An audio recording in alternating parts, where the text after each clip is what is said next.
Доброго ранку. Усім салют! Рада вітать вас у нашем доброранку. Лесик, мы готовы. До чого? До подорожжя, вядома ж. Я вже поснедала і навіть заплечник собрала. Кася, а ми з глядачами. Ти нас зарані не попередила, і ми нікуди не збиралися. Ой, сапраўды. Моя помилка. Треба було усім сказати, каб рихтувалися до подорожжя. Кася, у тебе сапсаваўся настрой? Ну, калі толькі крыху. Просто я настроилася на новые уражанні. Кася, я ведаю, што рабіць. Давай зараз адправімся у падарожжа, толькі ў віртуальнае. Правильно, Лесик, да яго не трэба рыхтавацца. Ага, выдатная ідея. А куды мы отправимся? У одно казачнае месца. Ура! Летим! Ого! Дзе гэта мы апынуліся? У садзе камянёў недалёка ад амерыканскага горада Калхуна. Цудоўнае месца, просто вачэй не адвесці. Так, месца захапляльнае. Цікава, колькі будаўнікоў працавалі над гэтай казачнай прыгажосцю. Не паверыце, дзяўчынкі, сад пачала будаваць сямейная пара для таго, каб у ім гулялі 8 іх дзетак. Пачалі яны працаваць яшчэ ў 2008 годзе. Вось пашанцавала малым. Паступова будаўніцтва стала справай усёй сям'і. І дзеці пачалі дапамагаць бацькам? І дзеці, і ўнукі. Сад рос і нарэшце стаў унікальнай славутасцю горада Калхуна. І упэўнена вельмі папулярным месцам адпачынку мясцовых жыхароў і шматлікіх турыстаў. Я, напрыклад, у гэты сад кожны дзень хадзіла б гуляць. І я таксама. Лесик, а якія матэрыялы для будаўніцтва выкарыстоўвалі і якую тэхніку? Дзяўчынкі, уявіце, усе 50 будынкаў зроблены ўручную з камянёў, ракавінак, галькі, асколкаў каляровага шкла і іншых падручных матэрыялаў. Ну, са звычайных каменьчыкаў, якіх безліч паўсюль, атрымаўся казачны горад. У якім ёсць знакамітыя замкі, саборы, масты і нават рымскі калізей. Усё ў мініяцюры, але выкананае вельмі дакладна. Тут можна і гуляць, і гісторыю вывучаць. Правільна прыкмеціла, Ніколь. Прагулка па садзе пераносіць гасцей ад парыжскага сабора Нотр-Дам з яго вітражамі з каляровага шкла да славутых велічных замкаў сярэднявечча. Эх, шкада, што ў гэтых замках ніхто не жыве. А вось і жывуць, Кася. Казачныя персанажы? Магчыма, калісьці і яны паселяцца тут. А пакуль у будынках жывуць фарфоравыя чалавечкі, а па ўсім ландшафце расстаўлены невялікія фігуркі жывёл з фарфору. Сябры, я адчуваю сябе зачараванай. Што гэта значыць, Кася? Чым больш мы блукаем па казачным садзе камянёў, тым больш мне хочацца затрымацца тут, разгледзець усё падрабязна.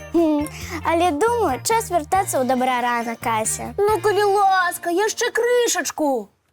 Кася, абяцаю, што мы абавязкова вернемся сюды.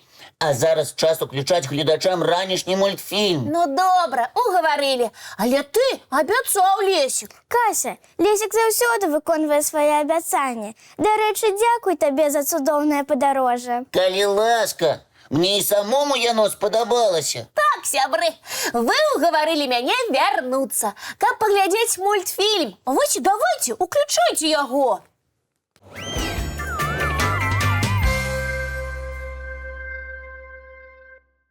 А зараз, сябры, сюрпрыз ад мяне. Ого, што за сюрпрыз?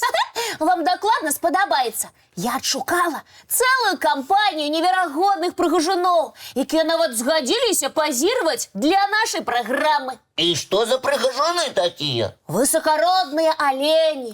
Прапаную даведацца, чым яны займаюцца ў лесе зімой. О, алені мне так падабаюцца. Я пра іх шмат чытаў. І мне вельмі цікава паглядзець на іх зблізку. Як і ўсім нашым гледачам. Так, сябры, паводзьце сябе, калі ласка, ціхенька. Бо аленям не падабаецца, калі ім перашкаджаюць. Бачыце, як яны пільна ўглядаюцца ў гасцей. Не хвалюйцеся, высакародныя асобы. мы вас не патурбуем. Між іншим, 2 стагоддзі таму гэтых прыгажуноў на Беларусі не было. На жаль, гэта так, бо на іх палявалі. Але дзякуючы зубрам, зараз мы можам назіраць за гэтымі велічнымі істотамі. Так, не здзіўляйцеся. Аднойчы гасцям нашай зямлі вельмі спадабаліся зубры. І яны выменілі 5 магутных волатаў на 20 аленяў. Дзякуючы абмену, зараз у нас больш за 40 000 гэтых неверагодна прыгожых і моцных жывёл. Пагадзіцеся, у аленях уражвае ўсё. І памеры, і важная постаць, і велізарныя прыгожыя рогі. Бачыце? Калі звяры вырашаюць размяцца, яны быццам мераюцца, у каго рогі больш. А яшчэ алені сапраўдныя чэмпіёны па бегу і скоках. Так, хуткасць гэтых велічных істот можа дасягаць 80 кіламетраў за гадзіну. Гэта значыць, алень можа пасапернічаць з аўтамабілем, а скокнуць на адлегласць у цэлых 9 метраў і на 2,5 метра у вышыню. Гэта значыць, алень можа пераскочыць аднапавярховы дом. Аб цягавітасці аленяў гаворыць і той факт, што за год яны пераадольваюць каля 5000 кіламетраў. Так што, без сумненняў, алені сапраўдныя чэмпіёны сярод жывёл. Цікава, што гэтым чэмпіёнам не падабаецца жыць у статку, як многія думаюць. Вялікая колькасць аленяў на полі – рэдкасць. Так што нам вельмі пашанцавала іх убачыць разам. Жывуць яны сем'ямі па 3-6 асобін. А калі абараняюцца ад драпежнікаў, могуць згрупавацца. А яшчэ алені любяць разам пацілкавацца. Узімку людзі рыхтуюць глыбока ў лесе пачастункі для жывёл. Сена, зерне і абавязкова соль. Так, соль для аленяў лепшы прысмак. Такі, як для нас цукеркі і печыва. Добра, Кася, што ты дамовілася з гэтымі прыгажунамі, каб яны падпусцілі нас так блізка. Інакш у нас не атрымалася пазнаёміцца, бо аленяў выдатны нюх. Яны могуць пачуць незнаёмы пах ажно за 200 метраў. О, і тады паспрабуй дагнаць гэтых спартсменаў, каб даказаць, што не хацеў нічога дрэннага зрабіць. Кася, дзякуй за цудоўнае знаёмства. Мне так спадабаліся высакародныя алені. А мне здаецца, і мы аленям спадабаліся. Значыць, прапаную сябраваць далей. Наведаемся да прыгажуноў яшчэ раз. Толькі трэба абавязкова прыхапіць з сабой соль. Абавязкова. Так і зробім. А зараз я прапаную узнагародзіць мяне за цудоўнае знаёмства. Не вельмі сціпла, але справядліва. Ты выдатна папрацавала, Кася.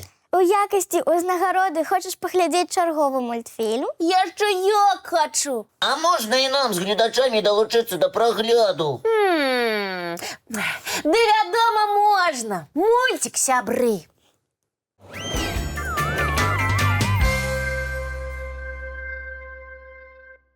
А зараз? Трэба развітвацца. Бо, на жаль, час нашай праграмы выйшаў. Так хутка. Вы нічога не пераблыталі? На жаль, не, Кася. І нават на адзін маленечкі мульцік у нас часу не засталося. На маленечкі засталося. Тады давайте хутчэй глядзець. Давайте, толькі спачатку развітаемся з гледачамі. Сябры, наперадзе нас чакае цудоўны дзень. Правядзіце яго карысна. Цікава. І самае галоўнае, весела. А нам засталося толькі дамовіцца пра наступную сустрэчу. Яна адбудзецца, як заўсёды, зранку. У нашым добраранку! Не праспіце, а зараз мульцік глядзіце і па справах бяжыце!